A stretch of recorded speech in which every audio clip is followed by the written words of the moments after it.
and welcome to Walk the Talk.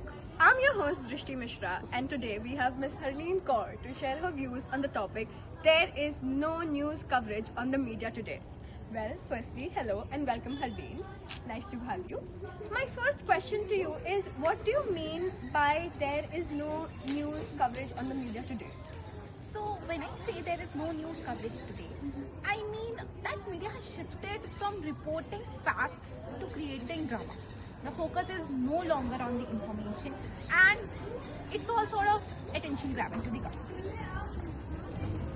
Okay, my second question is, why do you think news coverage has disappeared?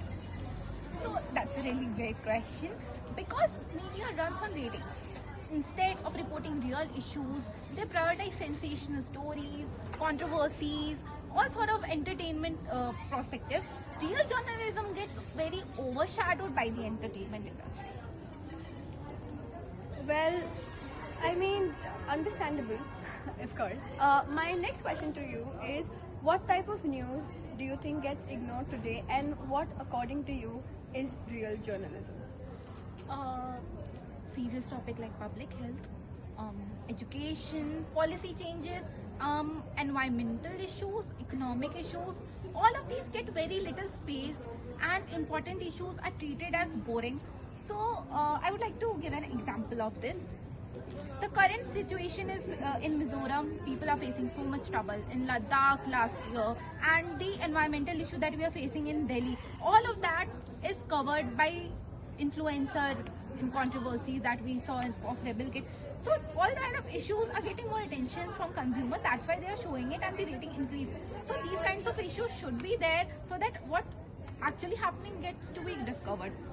Right, that makes sense. Well, my next question to you is, what kind of content replaced real news according to you? As I told you, celebrity gossip, influencer drama like Rebel Kid, political shouting matches that we see every day, and emotional instant reaction. Like they add zero value to the consumer mind these days, and especially the children, which we used to say that children should watch news. No, they shouldn't. Actually, the kind of news they are showing, they shouldn't. Right. Well, my next question to you is, has social media made the situation worse? To answer that question, yes, social media does reward speed and not accuracy. Anyone can post anything and misinformation spreads very faster and verified information just gets brought down. So pressure on media houses shift from being right to being first. For example, now there is a very hot topic that called 2025 rent agreement. Now social medias are saying that the rent agreement provides so information, the central government has applied it, but to be very less factual about data about that rent agreement came with the name of tenant agreement in 2021.